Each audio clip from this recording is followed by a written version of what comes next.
At ang magbibigay naman po ng trivia para sa kanyang alugro ay si Kuya Obi.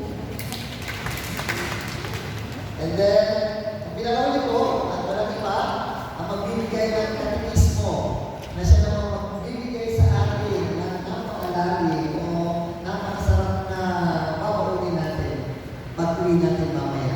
Walang iba kundi si Kuya Jessie.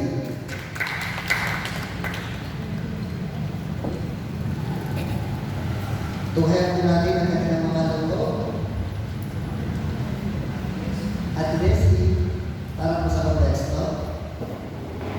Hello. Ganda gabi po sa lahat. Sabi nga po yung dalawang tato na kakatipon ay nalaro ng Panginoon. Ano tayo po ay meron sa mundo.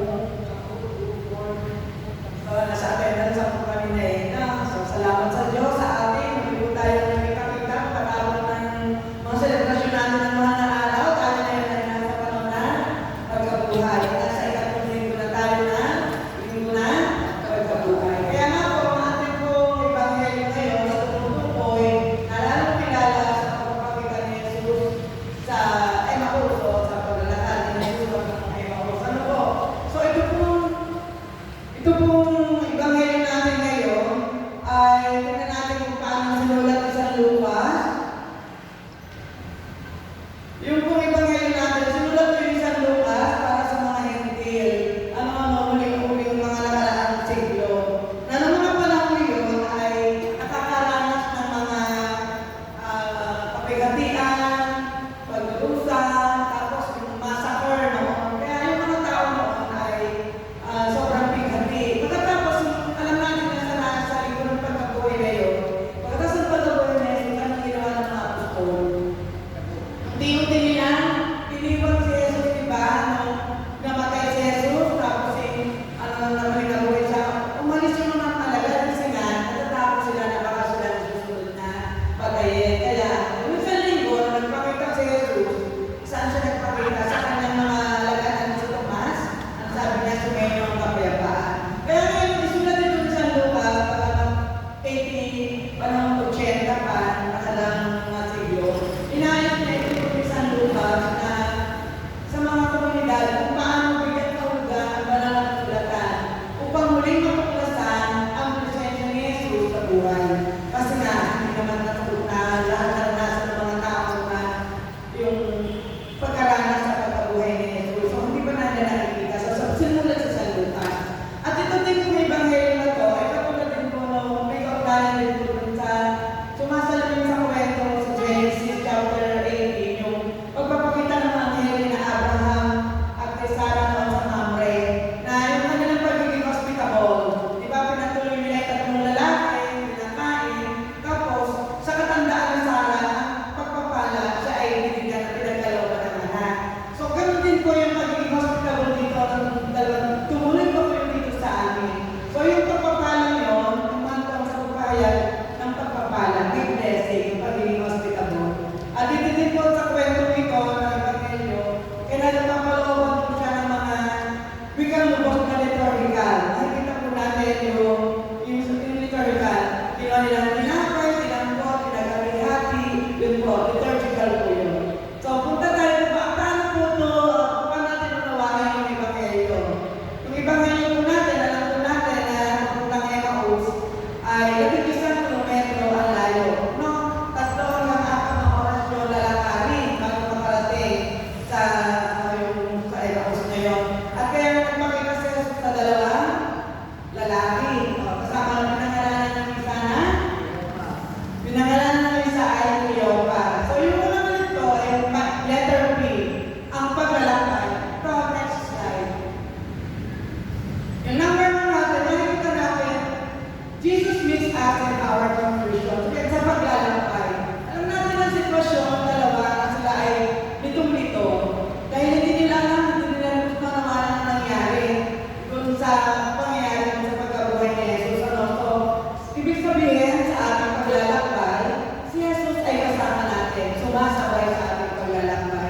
Sa kabila ng ating mga pagkuluhan, mga pighati sa buhay, nandun si Jesus, siya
magkakaroon tayo ng personal encounter.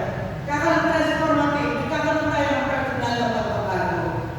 Ikatlong, ika-apat na P, ika-tatlong P. At ikalimang P ay ang pag-mission. Paano yun? Kasi pagkatapos na nangyari yun, agad bumalik. Yung dalawa saan? Sa Jerusalem. Bumalik ulit sila. Hindi nila ininday. Maglakad muli ng 3 hanggang 4 na oras. Walang isang kilometro yun. Pagod kayo. Nais lang kasi nilang ibalita ang magandang pangyayari. At nakatagpuan nila yung big-isa. Natin isang linggo. Ikakapit ng mga labing-isa. Nandun pa rin sila. At sinasabi, nagpakita din kay Pedro, kay Simon. Kasi si Simon, mahalaga yung ginagawa na dahil siya nga yung pinuno ng simbahan. At ito yung pagpapakita ni Jesus kay Simon ay pagbibigay sa kanya ng pagtitiwala, siya ang mumuno sa simbahan. Kaya nga yung ginawa ng dalawang alagad na pagbabalik, ikinunan nila ang nangyari sa kanila sa daan at kung paano nakilala si Jesus sa pagpilapras ng tinapay. So yun yung pag-mission. Ibig sabihin, pag nakilala natin si Jesus, personal na tinanggap natin siya, nagbago sa atin, meron din tayong lakas ng loob, meron din palakas din po yung ating damdamin na tayo ibahagi sa iba. Na tayo po ay magpapahayag, magpapakatoo, at ibabahagi sa iba. Katulad ng ginagawa. So yun po yung apat na P. So ano po yung kaugnayan nito sa una at ikalawang pagbasa? Next slide po.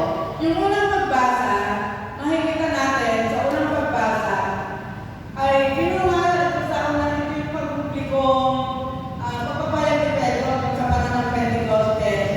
Kaya Jesus at sinasabi sa atin kung paano binuhay muli ng Diyos si Jesus mula sa kamatayan, kaya may tinutupad ang mga propesiya ng Mesiya tungkol sa pinangakong inapo na David. So yun po yung sagawa ng mga apostol, no? Yung isa pa susunod to, na binibigyan din dito ang kanyang mga himala, pagpapako at pagkabuhay na muli, bilang katuparan ng kasulatan na nagtawag sa mga tao sa pananampalataya. So yun yung ipinahayag ni Pedro, sa gawa ng mga apostol. Pinatotohanan niya na yun ang dinanas mo ni Jesus. Tapos, nagkaroon ng katuparan ng pangako bilang Mesiya mula sa anak ni David. So yun na sa ikalawang pagbasa.